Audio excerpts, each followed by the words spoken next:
चिड़िया। एक चिड़िया थी। एक दिन वह तालाब में पानी पीने गई। वह पानी में गिर गई। तभी वहाँ एक बिल्ली आई।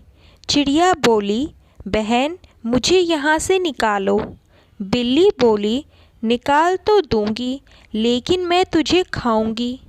चिड़िया बोली, पहले मुझे निकाल, सुखा और फिर खा लेना। बिल्ली ने उसे पानी से निकाला, सूखने के लिए मैदान में रख दिया।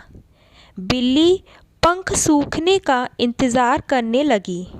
पंख सूखते ही चिड़िया उड़ गई। बिल्ली देखती रह गई।